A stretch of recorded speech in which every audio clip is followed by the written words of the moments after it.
합니다. 예수님 믿으면 꿈 같은 일이 일어났습니다. 나를 통해 한 영혼을 구원했습니다. 내 영혼아, 내가 새벽을 깨우리로다. OECD 국가 중에 조금 전에 됐는데 또 지금 안 되네요.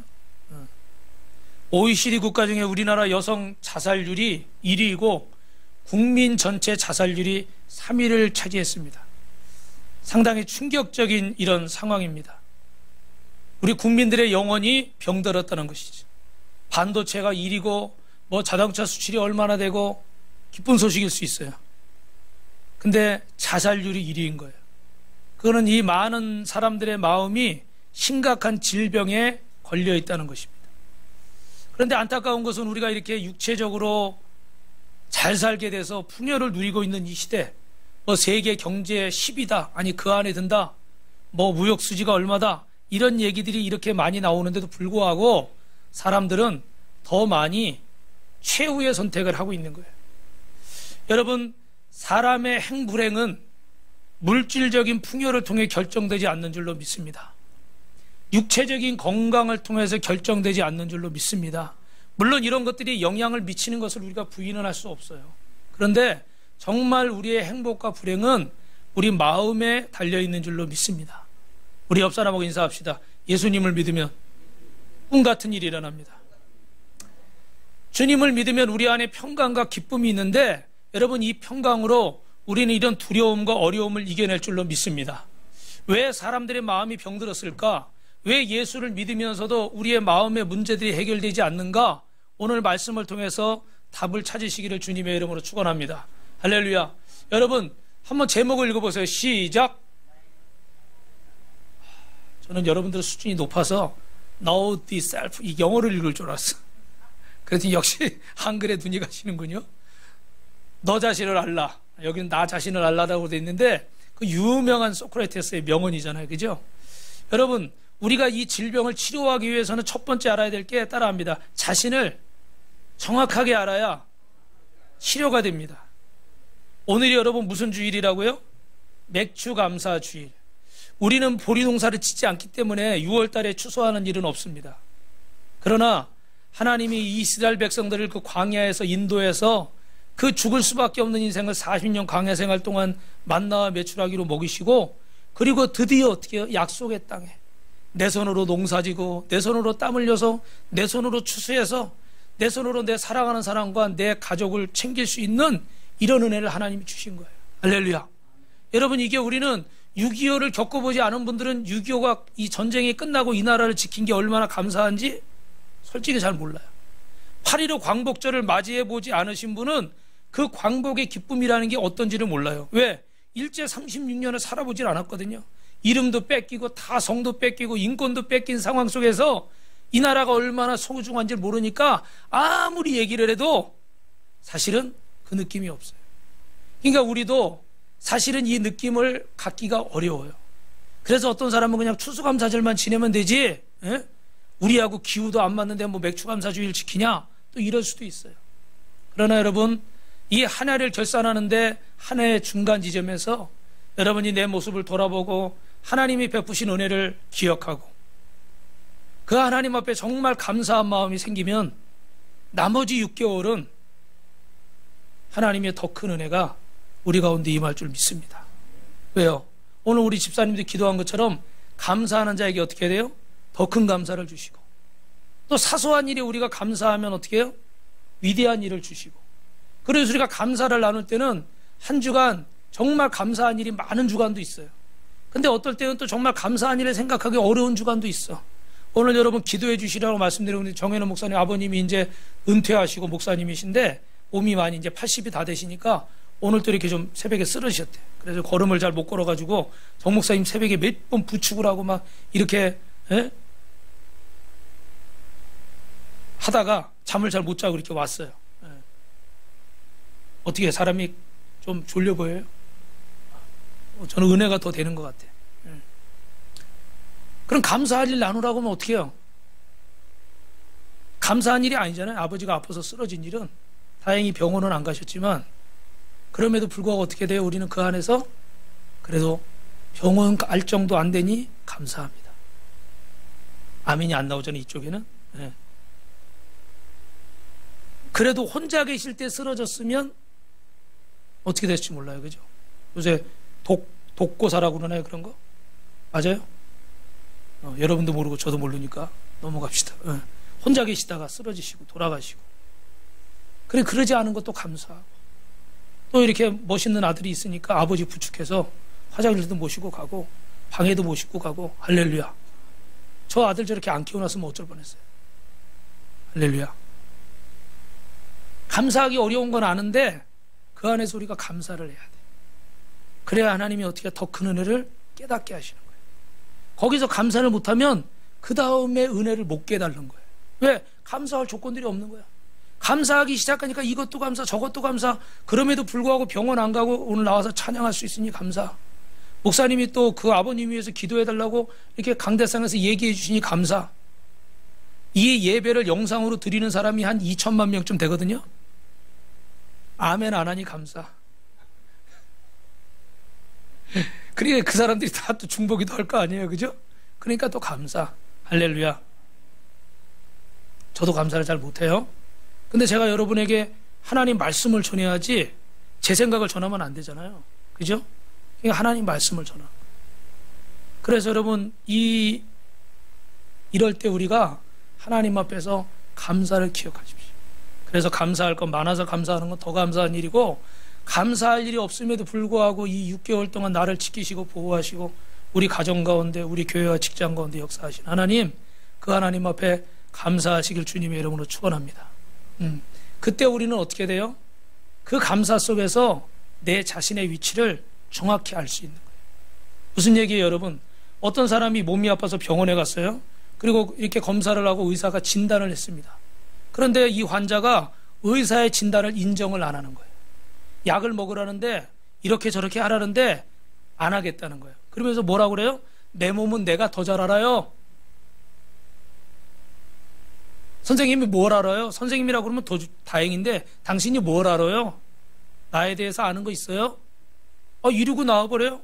그럼 의사가 치료할 수 있어요, 없어요? 치료가 될 수가 없는 거예요. 의사는 그거에 대해서 4년 의대 공부하고 레지던트, 인턴 레지던트 거쳐서 10년 가까이, 12년 가까이 공부하고 이 전문의 자격증을 따는 거예요. 그거에 대해서 전문 지식을 가지고 있고 또 그 의료시설 전문적인 기계들이 설비가 있어서 엑스레이도 찍고 CT도 찍고 MRI도 찍고 검사도 하는 거예요. 할렐루야. 그걸 통해서 정확한 진단이 나오는 거예요. 우리가 인터넷에서 머리가 아픈데 찾아보니까 뭐가 어떻대, 배가 아픈데 뭐가 어떻대. 여러분, 그렇게 인터넷에서 몇 장, 몇 글자 읽어보고 병을 치료하고 수술을 할 수 있고 배를 가를 수 있다고 그러면 누가 의사 안 하겠어요? 그래요, 안 그래요? 그렇잖아요? 그런데 그런 전문적인 지식을 공부한 사람들이 있는데도 불구하고 우리는 인터넷에서 몇 글자 찾아보고 자기가 다 진단 내리고 처방 내리고, 그래서 의사들이 제일 싫어하는 게 뭐예요? 병원 가서 아는 척하는 거. 자기가 다 얘기해. 의사가 할 말이 있어요, 없어요? 네, 너나 잘하세요. 이렇게 되는 거예요. 너가 알아서 하세요. 왜 왔어? 수술도 자기가 해야 돼. 그렇잖아요, 여러분? 수술도 내가 할래요? 내가 마취하고 내가 째고. 제가 왜 이렇게 무리한 말씀을 드리냐면 정말 그런 시대예요. 그게 저도 아는 척하길 좋아하거든요. 그냥 될 수 있으면 병원 가서 말을 안 하려고 그래요. 제가 그 전에 간이 안 좋을 때 그 강남 그 성모병원에 가면 그 의사가 나이가 많이 드신 분인데 뭐라고 좀 처음에 가서 간에 대해서 GOT, GPT가 지금 어떻고 SAT, ALT가 어떻고 막 이리 얘기하니까 가만히 있더라고. 들은 척도 안 해. 그래서 제가 눈치를 챘어요. 아, 싫어하는구나. 아는 척 그만하자. 그래서 그 다음에는 그냥 처방 내리는 대로, 물어보는 대로, 그냥 시키는 대로 하는 거예요. 저도 좀 알 수 있어요. 왜? 저도 좀 뭐 들은 게 있고 아는 게 있으니까. 그런데 어떻게 해요? 맡긴 거예요. 왜? 나에 대해서 객관성을 가지고 나를 정확히 살펴줄 수 있는 전문가가 내 앞에 있기 때문에 인정을 하는 거예요. 근데 현대인들은 어떻게 돼요? 그전 분들하고 우리 선배들하고 또 틀려요. 너무 똑똑하고 너무 아는 게 많고 너무 지식이 많으니까 말 들어요, 안 들어요? 그래서 제가 지금 세게 얘기합니다. 그 전에 우리 어머니, 아버지, 할아버지, 할머니들은 못 배우고 내가 모른다 생각해. 그러니까 학교 선생님만 봐도 그냥 선생님 오셨냐고. 그러니까 애들도 어떻게 돼요? 덩달아서 선생님 안녕하세요. 근데 요즘은 어떻게 돼요? 학교에 무슨 일 있으면 변호사 데리고 가. 그리고 자기들이 더 잘났다고 막 삿대질해. 그러니까 아이들이 선생님을 어떻게 생각해요? 우습게 생각해요. 원인이 어디 있는지 아세요? 선생님들이 다 잘했다는 얘기도 아니고 의사가 다 대단하다는 얘기를 하는 게 아니에요. 나 자신을 알려면 객관적인 전문가의 이야기를 들을 수 있어야 되는데 인정을 안 해요. 심지어는 어떻게 돼요? 하나님이 말씀을 하셔도 인정을 안 하는 거예요. 내 몸의 자각 증상은 내가 느낄 수 있을지 몰라요. 그러나 그 발병의 원인이나 치료나 만약에 수술을 해야 된다면 그건 내가 할 수 있는 게 아닌 거예요. 이걸 전문적으로 공부하고 전문적으로 수련한 사람들을 통해서 맡겨야 되는 거예요. 할렐루야. 우리 영혼의 질병도 마찬가지인 것입니다. 문제의식은 가질 수는 있어요. 그러나 문제의식을 가졌다고 해서 그 정확한 원인을 알고 다 치료할 수 있습니까? 그렇다면 오늘 우리가 이 자리에 없어도 될 수도 있어요. 오늘 거라세 지방에 한 청년이 귀신 들린 자가 이런 증세가 있는 거예요. 첫 번째는 보니까 집을 뛰쳐나갔어요. 그리고 공동묘지에 거하는 거예요. 집이 아니죠? 옷을 입지 않고 저렇게 옷을 딱 벗고 있어요. 그리고 막 알 수 없는 소리를 막 지르는 겁니다. 그리고 자기 몸을 스스로 막 상하게 해서 자해를 하는 거예요. 비정상이죠. 정상적인 생활을 하라고 옆에서 많이 사람들이 이렇게 저렇게 도와주려고 했는데 도움이 됐어요? 안 됐어요? 도움이 안 됐어요. 그래서 오랜 세월 자신을 망가뜨리고 살고 있었습니다. 우리 중에도 여러분 죄송하지만 이런 모습들이 있어요. 이 거라사 귀신 들린 사람처럼 심각하진 않지만 비슷한 고통에 빠져 있는 사람들이 있어요. 잘못된 줄 모르고 해서는 안 되는 행동을 한다거나 잘못된 줄 알면서도 스스로 고치지 못하는 거예요. 첫 번째로는 알코올 중독이나 마약 중독이나 포르노 중독이나 성 중독이나 도박이나 게임, 인터넷 중독, 쇼핑 중독, 어떤 사람은 성형 중독도 있고 워크홀릭이라고 해서 일 중독도 있어요. 이런 중독에 빠져 있는 사람들이 있고, 두 번째는 시기, 질투, 증오, 분노, 폭력, 거짓말, 슬픔, 우울증, 절망감, 열등감, 불면증, 무기력증, 수도 없이 많아요. 의욕상실, 의처증, 의부증, 대인기피증, 공황장애, 폭식증, 거식증, 또 외모 컴플렉스, 편집증, 지나친 스트레스 등과 같이 이런 문제들로 인해 빠져나오지 못하고 고통받는 분들이 많이 있습니다. 세 번째로는 자식이나 남편이나 아내나 부모에게 지나치게 의존하거나 집착을 하는 거예요. 그래서 돈에 집착하거나 인기에, 성공에 집착하고, 또 어떤 사람은 반대로 일하기 싫어서 빈둥거리기도 하고, 조금만 힘들어도 어떻게 해요? 그냥 포기해버리고. 왜 그럴까요? 삶의 의미와 목적을 정확히 모르니까 허송세월을 하는 거예요. 공부해야 되는 거 아는데, 일해야 되는 거 아는데, 열심히 살아야 되는 거 아는데, 잘하고 싶은데 그 분명한 목적과 의미를 모르는 거예요. 이런 모든 마음의 병들이 영원히 병들어가는 거예요. 요즘 여러분 뭐에 굉장히 막 뛰어나고 막 집착하는 사람들 뭐라고 부르냐면 좋은 말로 덕후라고 부르잖아요. 그죠? 그래서 무슨 이렇게 이런 장난감 같은 거 그런 거 모으는 사람도 있고, 저는 예전에 그 청년이 집에 가니까 나이키 신발을 모아놨는데 저는 그 신발 가게인 줄 알았어. 방이 신발이 가득해요.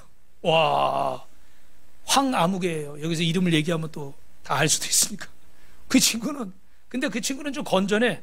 이렇게 리미티드 에디션이라고 한정판 나오잖아요. 그럼 그거 사가지고 자기가 한두 번 신어. 그리고 기스 안 나게 잘 닦아놓고 박스에 넣어놨다가 한참 지나서 값이 막 오르잖아요. 지금도 어제 뉴스 보니까 아이폰 1 있잖아요. 1억 3천만 원이래. 그거 있는 사람이 있으면 빨리 팔아요. 그러니까 해가지고 또 팔고 재테크하고 이렇게 하더라고. 그죠? 근데 이 친구는 좀 정상적이에요. 그런데 어떤 사람들은 이게 취미를 넘어서 어떻게 너무 거기에 집착을 내버려. 그죠? 그래서 내가 가족이 있고 봉양해야 될 식구들이 있고 챙겨야 될 사람들이 있는데 불구하고 내가 먼저야. 그거 사고 싶으면 견딜 수가 없어. 밤에 잠이 안 와. 그러면서 합리화시키는 거죠. 내 인생은 나의 것. 오늘 내가 행복하면 돼. 질러버려. 그리고 다음에 걱정해. 이게 욜로잖아요, 욜로. 맛있는 데 있다 그러면 다 줄 서가지고, 요즘은 줄 쓴 데가 너무 많아요. 가서 보면 맛 있어요, 없어요? 있어요? 할렐루야. 있으니 다행이시네. 제 경험으로는 없는 데도 많더라고. 야, 이거 먹으려고 이렇게 1시간, 2시간 줄 서 있나? 저는 줄을 쓰진 않지만 하여튼 그런 경험도 있어요. 근데 너무 또 이런 문화들이 아름답기도 하지만 한편으로는 어떻게 돼요? 거기에 허점이 많은 거예요. 이런 SNS에 나오는 이런 것들만 사람들이 믿고 그냥 또 젊은 친구들이 꼭 한번 나는 이런 거 해봐야 돼. 그러면 어떻게 해? 무조건 해봐야 되는 거야 일단. 우리 어머니 아버지 제대들처럼 아껴야 돼, 모아야 돼, 자식을 위해서 어떻게 돼, 이런 생각은 없는 거예요. 내 인생은 나의 것, 내가 지금 행복하고 내가 즐거워야 돼. 나중에 후회하지 말자. 노세 젊어 노세. 늙어지면 못 노나니. 좋은 의미도 있고 나쁜 의미도 있고. 그런데 드리고 싶은 말씀은 너무나 이런 것들에 우리가 어떻게 집착한다는 거예요. 그거는 사실 덕후가 아니라 집착일 수도 있어요. 점점 이런 것들이 우리를 망가뜨리고 나를 힘들게 하고 내 가족들을 힘들게 하고 주변 사람들까지 힘들게 하는 거예요. 우리는 이런 것의 원인을 잘 살펴봐야 되는데 오늘 여러분 이 원인을 한번 보겠습니다. 거라사 청년에게 주님이 물으시는데 뭐라고 물으시냐면 내 이름이 무엇이냐 이렇게 묻는 거예요. 그러면 자기 이름을 얘기해야 되는데 이 청년이 오늘 귀신 들린 사람이 뭐라고 얘기합니까? 자기는 군대라고 그래요. 군대. 분명 자기가 부모가 지어준 이름이 있을 거예요. 그죠? 김아무개 이아무개 있단 말이에요. 그런데 자기를 지배하고 있는 악한 영의 이름을 대는 겁니다. 무슨 의미입니까 여러분? 잘 들으셔야 돼요. 영적인 세력으로 인해 이 사람이 고통받을 수 있다는 얘기예요.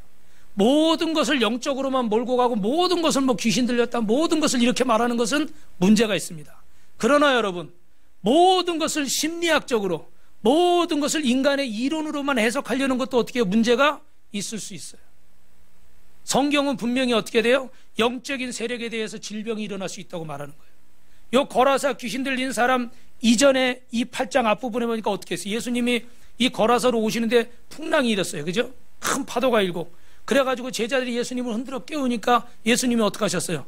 바람과 바다를 꾸짖어 잠잠케 하셨다고 그래요. 여러분 바람과 바다가 꾸짖을 인격적인 존재가 아니에요. 근데 예수님은 어떻게 해요? 이 바람과 바다를 이렇게 풍랑을 일으키는 악한 세력이 있다고 꾸짖으신 거예요. 믿으시면 아멘. 아멘.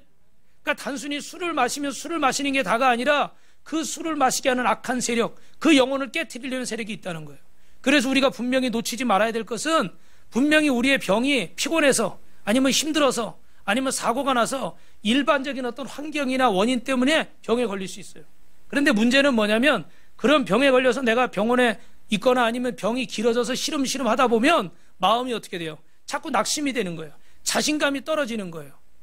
그리고 열등감도 생기기도 하고 부정적인 생각들이 자꾸 드는 거예요. 그때 어떻게 해요? 사단이 그 안에 자꾸 부정적인 생각과 의심을 심어주고 낙심을 심어주는 거예요. 그러면 그게 육신적으로 온 병인데 나중에 그 병이 어떤 병이 되는 거예요? 영적인 병이 되는 거예요. 단순히 그거 병원에서 수술하고 닌겔 맞았다고 치료가 되는 게 아닌 거예요. 그 병은 어떻게 돼요? 그 영혼을 치료해야 되는 거예요. 믿으시면 아멘. 할렐루야. 예. 그러니까 이런 것들을 하나만 딱 잘라서 얘기할 수 없고 사실은 다 연관이 있는 거예요. 제가 여러분이 강대상에서 전하는 말씀도 지난주 말씀, 지지난주 말씀, 작년 말씀 아니면 오늘 말씀, 다음에 전할 말씀도 사실은 다 연결이 돼 있을까요? 안 돼 있을까요? 연결이 돼 있는 거예요. 할렐루야. 그 안에서 하나님의 뜻을 찾아가면 여러분이 주님을 만나게 될 줄로 믿습니다. 우리가 사실은 예수 믿는 것이 복을 바라고 나오는 거예요. 정 목사님. 그렇죠? 그래서 오늘도 이 건강의 복을 주시고 물질의 복을 주시고 자녀들의 앞길을 형통케 하시고 나 직장 사업장 물질의 문을 주시고 복을 구하는 거예요. 그런데 복만 구하는 것은 잘못이지만 이 복을 구하다 보면 끝에 가면 누가 계실까요? 끝에 가면 누가 계셔요? 여러분 저를 보세요. 자꾸 땅을 보지 말고 저를 쳐다보세요. 끝에 가면 누가 있을까요? 소은이에게 주님이 오셨으니까 두세요. 자꾸 끝에 가면 누가 계세요? 누가 계세요? 복의 근원 되시는 주님이 계시네요. 아멘? 여러분 이 말씀을 잘 이해하셔야 돼요. 우리가 복을 추구해요. 복을 추구하고 하나님 건강의 복도 주시고 무슨 복도 주시고 무슨 복도 처음엔 이렇게 가는 거예요. 근데 이런 복과 하나님의 은혜를 누리고 연단을 받으면서 가다 보면 아 모든 복의 근원이 누구구나? 하나님이시구나. 내가 이 하나님을 붙잡으면 이 모든 것들은 그 안에 어떻게 되는 거예요? 그 안에 권사님 대답해 보죠. 그 안에 어떻게 돼? 따라합시다. 그 안에 다 들어있습니다. 전에는 건강의 복을 구하고 물질의 복을 구하고 자녀의 복을 구하고 이렇게 구했어요. 다 따로따로였어요. 그런데 우리 믿음이 성장하고 주님을 체험하면 체험할수록 모든 복의 근원이 하나님이시라는 걸 알게 돼요. 그러면 내가 이런 건강의 복을 받고 물질의 복을 받고 신앙의 복을 받고 인생의 복을 받으려면 누구를 붙잡으면 되는구나? 하나님을 붙잡으면 되는구나.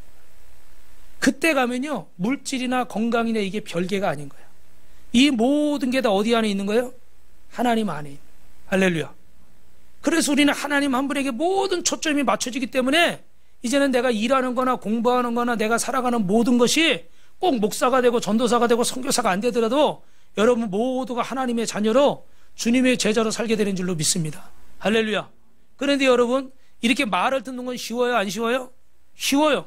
그러나 여러분이 이걸 느끼고 그렇게 살아가는 건 어떻게 될까요? 하루 이틀에 될까요? 죄송하지만 안 되더라고요. 제가 어제 뉴스를 보니까 중국에서 스타벅스가 1위를 차지하는데 뭐 20년이 걸렸대요.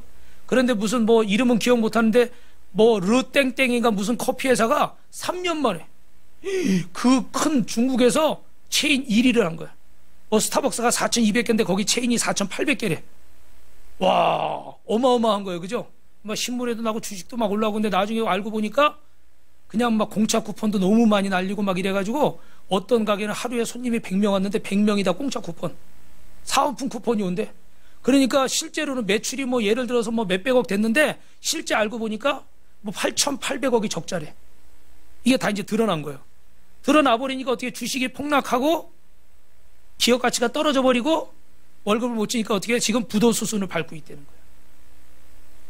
무슨 말씀 드리려고 그러냐면 커피회사 선전하려고 그런 게 아니고 하루아침에 돼야 한대요. 제가 금요일 날도 말씀드렸지만 여기서 제가 이 설교 하려는데 어떤 사람이 그 유명한 작가가 초상화를 그렸대잖아요.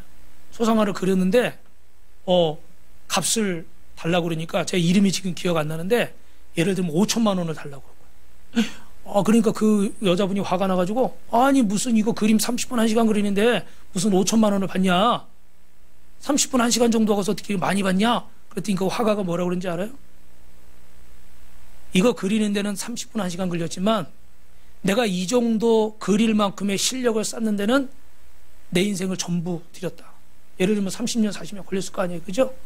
그러니까 나는 그 값을 받는 거다. 이해돼야 안 돼요? 그 말이 맞아요. 그죠?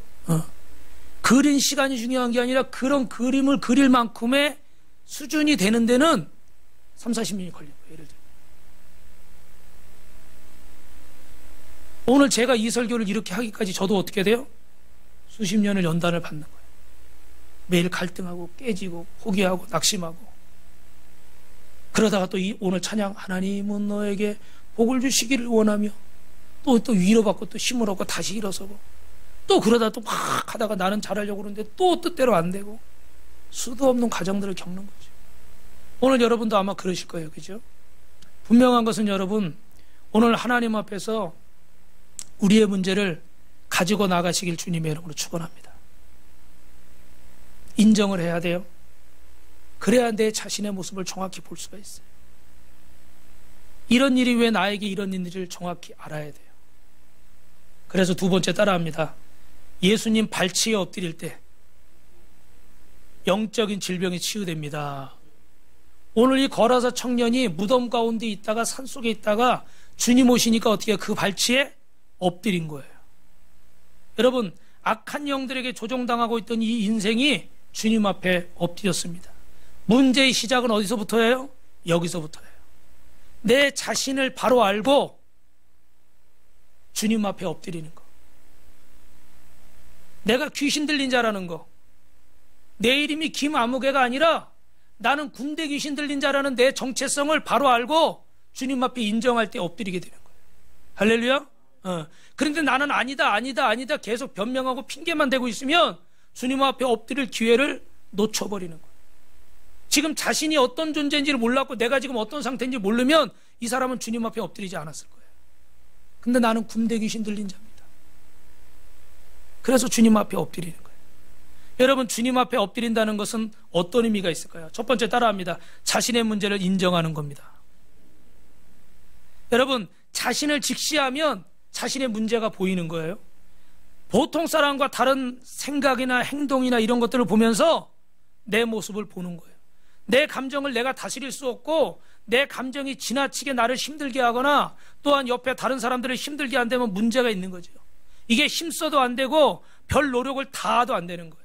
그러면 그 문제를 인식하고 주님 앞에 고백할 때 실마리가 풀어지는 줄로 믿습니다.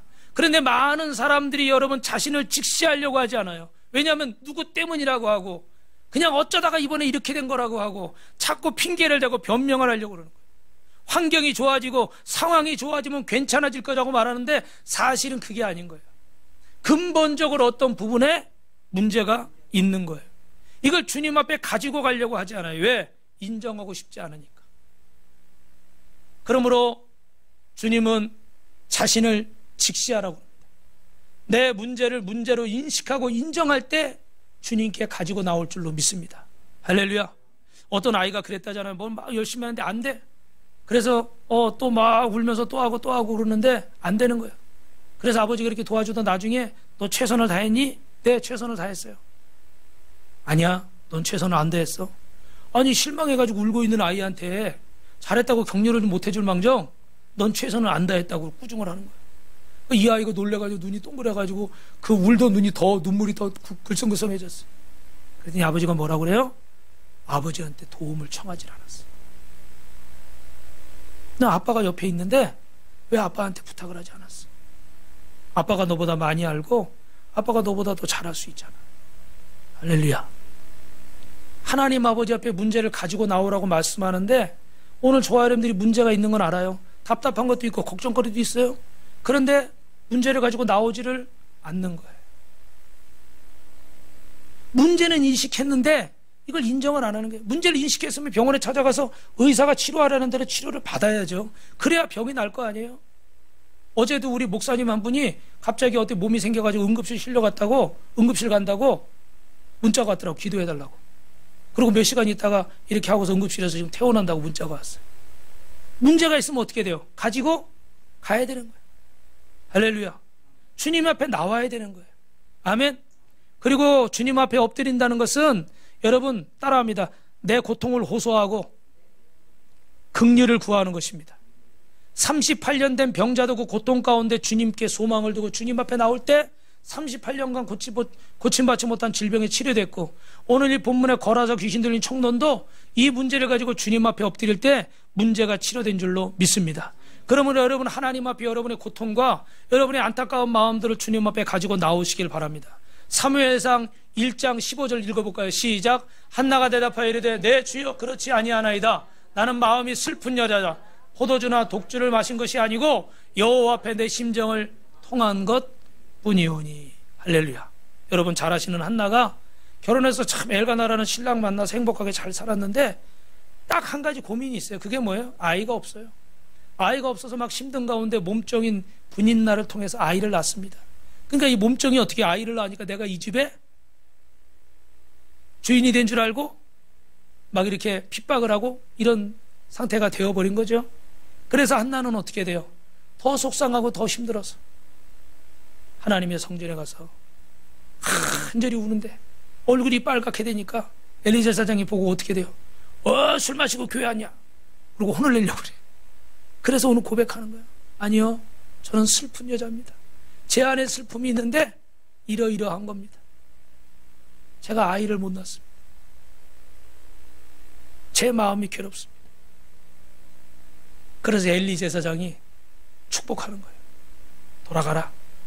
오늘 너에게 하나님이 응답하셨다. 아이가 있을 것이다. 할렐루야. 우리 여기 용인 그 버스터미널 옆에 여러분도 자마르라고, 자마르가 뭐 이렇게 악기를 튕기는 건데 기독교식으로 말하면 하나님을 찬양한다는 의미예요. 카페가 하나 이렇게 생겼어요. 거기 우리 인도에서 오신 선교사님이 인도 북부의 아이들에게 학교를 세워주려고 카페를 개업했어요. 근데 그 목사님 사모님이 연세가 꽤 돼요. 근데 보니까 아이가 어리더라고. 초등학생이야. 이게 어떻게 된 일입니까? 손주입니까? 아니요. 결혼한 지 17년 만에 낳았습니다. 할렐루야. 17년 만에. 그것도 뭐 이게 쉬운 건 아니고 자연적으로. 할렐루야. 놀렐루야. 네. 그래가지고 이렇게 해가지고 하는데 참 의미 있는데, 여러분 근처에 가시면 카페 갈 일이 있으면 거기를 이용하십시오. 하나님 앞에서 여러분 그 17년 동안 그 토하는 마음들, 여러 가지 문제들이 있는데 얼마나 괴롭고 얼마나 속상하고 얼마나 자존심 상하고 때로는 얼마나 열등감을 느꼈을까. 그런데 그 감정을 주님 앞에 가지고 나간 거예요. 여러분, 하나님 앞에 엎드리는 건 다른 게 아니에요. 여러분이 속상하고 힘든 거 하나님 앞에 가지고 나가는 거예요. 아멘. 그래서 하나님의 성전에 나와서 엎드리시고, 여러분 있는 자리에서 엎드리시고 주님 앞에 찾으십시오. 반드시 하나님이 응답하십니다. 할렐루야. 세 번째로 엎드린다는 것은 따라합시다. 내 죄와 허물을 고백하는 겁니다. 우리가 상처받고 고통받는데 다 내 죄와 허물 때문은 아닙니다. 분명히 다 내 실수가 아니라 부모의 실수나 아니면 어떤 죄로 인해서나 뭐 그 자녀가 고통당할 수도 있어요. 그리고 남편 때문에, 아내 때문에 상처받을 수도 있어요. 나와 관계없는 어떤 상황 속에서 내가 억울하게 어떤 일을 당할 수도 있어요. 모든 원인이 나에게 있다고만 말할 수는 없습니다. 그러나 여러분, 내 불신앙과 죄, 내 허물과 실수, 내 연약함과 불순종으로 문제가 생길 수 있어요. 그러므로 그게 몇 프로인지는 모르겠지만 그 부분을 주님 앞에 인정하시고 겸손하게 주님 앞에 나와 무릎 꿇고 회개하시기를 주님의 이름으로 축원합니다. 회개할 때 기도의 문이 열리더라고요. 저도 목회하면서 하나님 너무 힘들어요, 어려워요, 뭐 이렇게 장로님들이 제대로 하지도 않고 뭐 집사님들이 이렇게 순종도 안 하고 막 이러고 있을 때는 기도가 막 터져요, 안 터져요? 터질 것 같아요, 안 터질 것 같아요? 기도가 안 터져요, 잘. 그런데 하나님, 제가 부족하네요. 제가 이렇게 미리 좀 얘기하고 이렇게 좀 기도 좀 하고 좀 더 이렇게 이해 좀 해주고 좀 더 제가 이렇게 더 잘했어야 되는데 주님, 제가 이렇게 부족하네요. 그러면 어떻게 기도가 터져요. 무슨 말씀인지 이해하세요? 희한하죠, 그죠? 네. 원망 불평하고 책임을 돌리고 있을 땐 기도가 안 터져요. 입은 터졌어. 입은 터졌으니까 중얼중얼 하는 거야, 그죠? 근데 정작 이 영의 기도는 안 터지는 거예요. 왜? 나를 주님 앞에 내려놓지 않으니까, 회개하지 않으니까. 우리 여러분 그렇지 않아요? 물론 상대방이 나보다 더 잘못한 게 많을 수 있어요. 근데 주님은 그걸 물으시는 게 아니에요. 너와 나 사이에서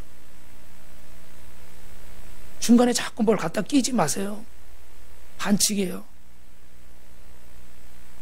여러분, 주님이 세상에 십자가를 주시고 죽으셔서 구원하셔야 될 사람이 나 한 사람밖에 없다고 할지라도 주님이 십자가 지셨을까요? 안 지셨을까요? 지셨어요? 맞아요? 주님과 나 사이에 암흑이 없어도 주님은 날 위해 십자가를 지셨어요. 그러면 나도 그 사이에 자꾸 이거 갖다 끼면 안 돼.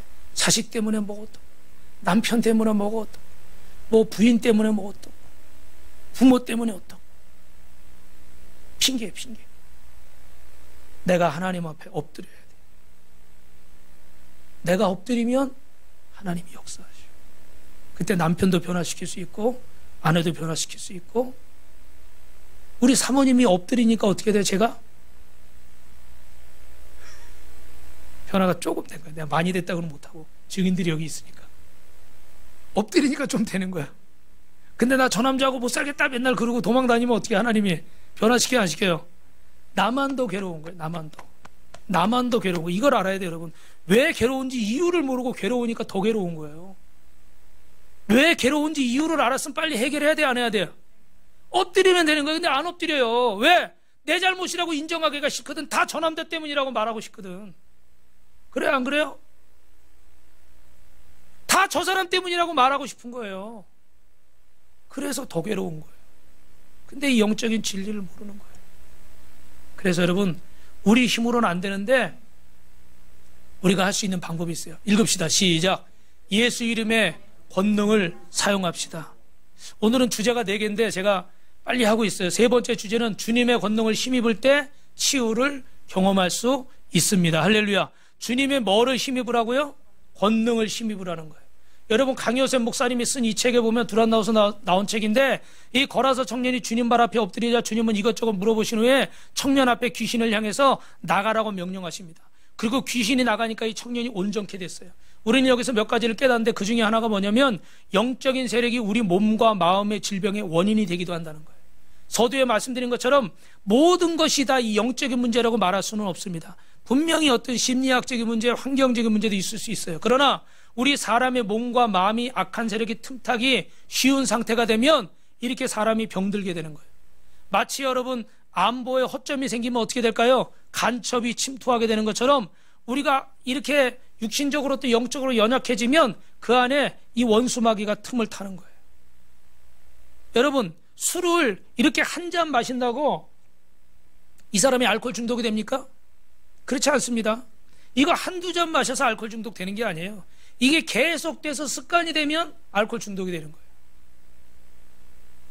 악한 영이 들어올 때 우리 안에 인격적인 장애를 줄 때 뭐 내가 흥분해서 화를 한두 번 냈다? 그거 가지고 이 사람이 인격적 장애가 발생하는 게 아니에요. 이것이 절제가 안 되고 우리 오은영 박사 뭐 그런 거 나오잖아요. 그죠? 어떤 애 막 그냥 엄마한테도 뭐 던지고 막 할머니한테도 막 던지고 막 이런 애 있잖아요. 그죠? 걔가 처음에 한두 번 그러다 그게 된 게 아니에요. 이게 계속 되니까 이게 어떻게 돼요? 어떤 폭력적 이런 행위를 통해서 자기가 쾌감을 느끼고 이게 반복되면서 습관이 되고 그 습관을 계기로 자기가 스트레스만 받으면 이 폭력을 사용해서 푸는 것들이 습관이 되어지니까 그걸 통해서 매개체가 돼가지고 악한 영이 어떻게 그 안에 들어올 수가 있는 거예요. 그러면 이 사람은 나중에 우리가 상상할 수 없는 이성을 잃어버리고 완전히 통제되지 않는 어떤 사람. 여러분 죄송한 말씀이지만 그 지난번에 방송에 계속 보니까 어디 엘리베이터 앞에서 부산의 아가씨 돌려차기 한 그 남자분 있잖아요. 그죠? 정말 저는 그거 볼 때부터 화가 났거든요. 진짜 저놈이 저기 미쳤나? 아니 그거를 돌려차기를 그냥 뒤에서, 그리고 또 쓰러진 사람을 또 어떻게 발로 막 밟어. 이게 완전히 제정신이 아니고. 보니까 어릴 때부터 소년원에 가고 사회에 나와서 있었던 시간보다 자꾸 재범을 하니까 소년원에 가 있었던 시간이 더 많아진 거예요. 그래서 훔치고 뭐 이러는 가운데 그건 어릴 때 열 몇 살 때 했는데 점점 성년이 되면서 체격도 커지고 힘도 세지니까 점점 이 수단도 어떻게 돼요? 더 세지는 거예요. 그러니까 어떻게 해요? 교도소 가도 교화가 안 돼. 바뀌어지질 않아. 여러분 이 말씀 드리고 싶은 거예요. 처음부터 그랬습니까? 처음부터 그러지 않았어요. 이것들이 반복되다 보니까 통제불능이 된 거예요. 그러나 여러분 우리 죄나 이 잘못된 습관은 악한 영으로부터 온 것일 수 있어요. 그러므로 여러분 예수 그리스도의 이름 앞에 철저히 회개할 때, 무릎 꿇을 때 주님께서 더러운 영을 오늘 저와 여러분 가운데 쫓아주실 줄로 믿습니다. 우리 한번 따라합니다. 더러운 악한 영은 떠나갈지어다. 폭력의 영은 떠나가라. 음란의 영은 떠나가라. 예수의 이름으로 떠나갈지어다. 그래서 두 번째 예수의 이름의 권능을 사용하는데 여러분 우리의 경건과 이런 것에 능력이 있는 것이 아니라 따라합시다. 주님을 믿을 때 능력이 임합니다. 뭐 내가 크게 소리 지른다고 나가는 것도 아니고, 저는 여러분 우스갯소리로 그런 말 드린 적 있잖아요. 어릴 때 이렇게 해서 우리 부모님이 어디 뭐 부흥회 가는데 거기가 조금 옛날에 그런 거 많았어요. 뭐 안찰도 하고 이런 거. 근데 거기 전도사님이 여자분인데 이렇게 눈을 찌르는 거예요. 눈을 이렇게 찔러요. 찌르는데 죄송합니다. 눈을 찌르는데 그 눈을 찌르면 악한 영이 떠나간다는 거예요. 그래가지고 중학생인 저를 붙들고 기도를 해준다고 저를 눕혀놓고 제 눈을 찌르는 거예요. 저 그때 죽을 뻔했어. 진짜 막 속에서 막 참고 있으니까, 아니 악한 영을 떠나버린다니까 내가 참아야 되잖아, 어린 마음에. 그래가지고 이를 악물고 있는데 속에서 막 눈을 계속 누르니까 막 어지럽고 머리도 아프고 속에서 막 가스가 올라와서 막 토할 것 같은 거야. 근데도 끝까지 참았어. 그랬더니 전사님이 뭐라는지 알아요? 센 놈이 들어가서 이거 오래 참는 거래.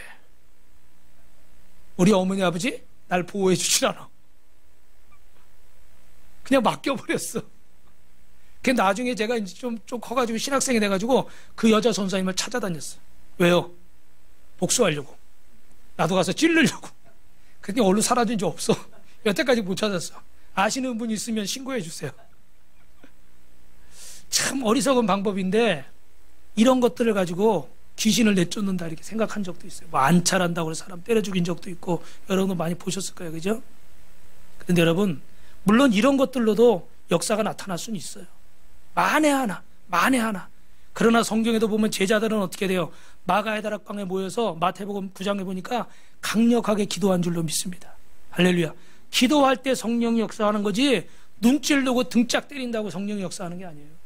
그런데 사람들은 예수님이 침을 뱉어서 진흙을 입에서 눈에 발랐는데 주님이 하실 때 역사가 나타나는 거지 침 뱉고 진흙 이겼다고 역사가 나타나는 게 아니에요. 근데 사람들은, 이단들은 자꾸 이런 행위들의 의미를 둬서 그것이 진리인 것처럼 여러분을 미혹하는 거, 그런 것 때문에 여러분이 신천지에 빠지고 하나님의 교회 이런 이단에 빠지는 거예요.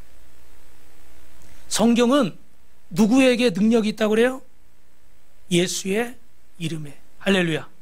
여러분, 저와 같은 목사가 아니라도 여러분이라도 여러분 사랑하는 사람들을 위해서 눈물로 기도하고 간절히 예수 이름으로 기도하면 성령이 역사하는 줄로 믿습니다. 옆 사람하고 인사합니다. 성도님도 할 수 있습니다.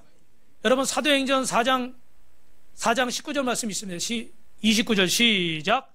주여 이제 그들의 굽어보시고 또 종들로 하여금 담대히 하나님 말씀을 전하게 하옵소서.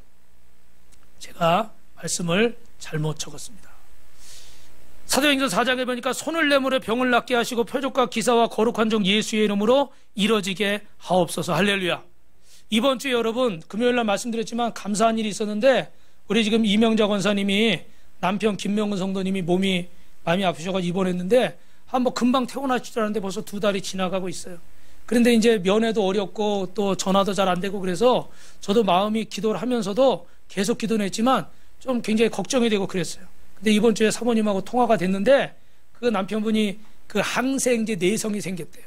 항생제를 써도 몸에서 안 받는 거예요.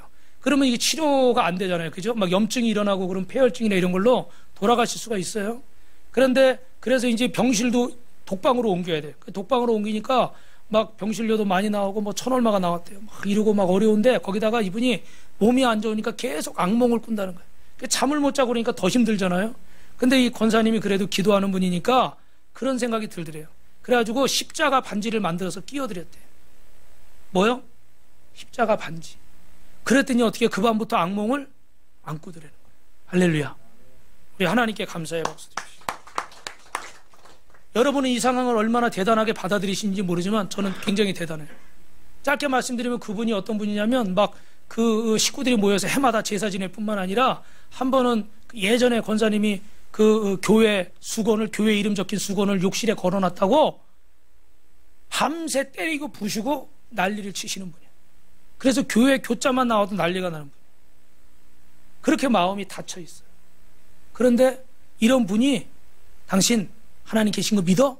그랬더니 그걸 체험하고 나니까 지금은 대답은 안 하지만 한 말도 안 한대.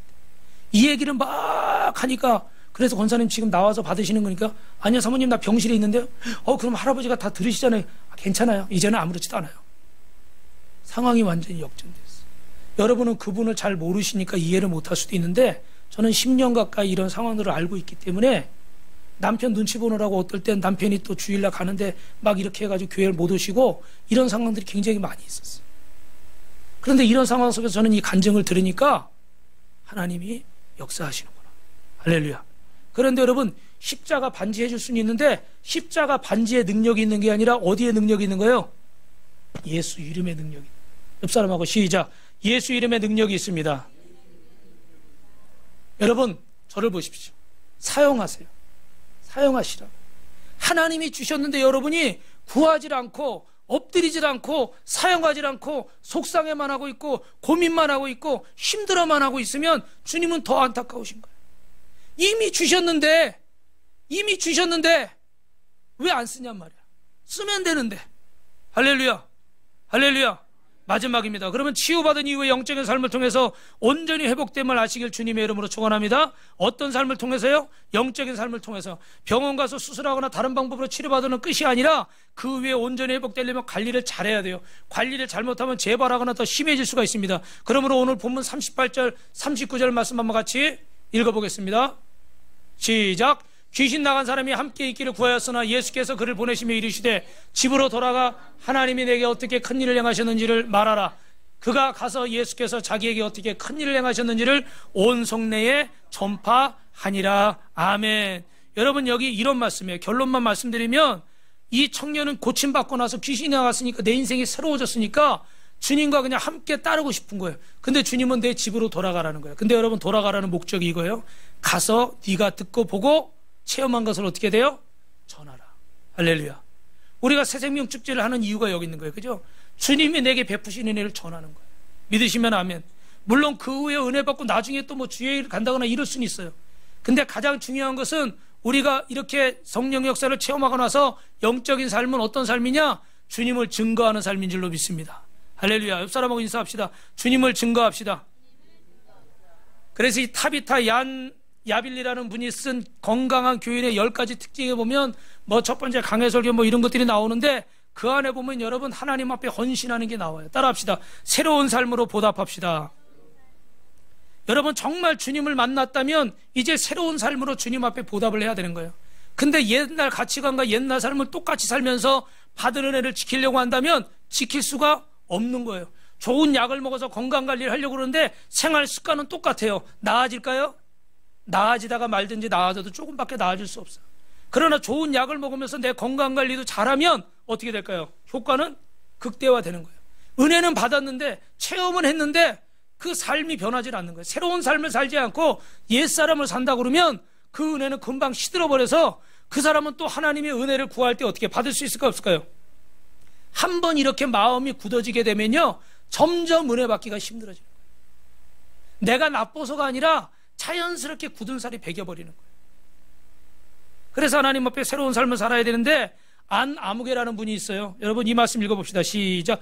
요한복음 5장 14절 시작. 그 예수께서 성전에서 그 사람을 만나 이르시되 보라 내가 나았으니 더 심한 것이 생기지 않게 다시는 죄를 범하지 말라. 땡땡이라는 분이 있는데 이분이 시력이 급격히 떨어지기 시작해서 병원에 갔더니 방법이 없어요. 원인을 잘 모르고 치료가 안 된다고 그래서 실명이 됐습니다. 그래서 절망하며 지나는데 전도를 받았어요. 그래서 예수님 믿으면 된다고 하나님께 나오라고 그래서 교회 나와서 열심히 기도하는 가운데 시력이 돌아왔습니다. 그래서 나가서 직장에 출근해서 열심히 일하고 처음에 잘 믿었어요. 근데 사람이라는 게 어떻게 자꾸 바쁘다는 핑계로 주의를 어기게 되고 점점 영적으로 주님과 멀어지게 됐어요.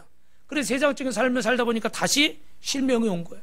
그래서 또 하나님 앞에 나와서 울고 불고 막 기도를 하는 거예요. 하나님 나 좀 고쳐주시고 나 좀 치료해 주시면 다시는 안 그러겠다고. 그랬더니 또 눈이 또 밝아졌어요. 그래 또 직장에 가서 또 열심히 일하다 보니까 또 어떻게 돼요? 또 바쁘고 또 세상 일이 우선이 되고 급하고 이러다 보니까 또 주님과 또 멀어지게 된 거예요. 세 번째 실명이 왔어요. 그 다음엔 어떻게 됐을까요? 지금까지 실명이에요.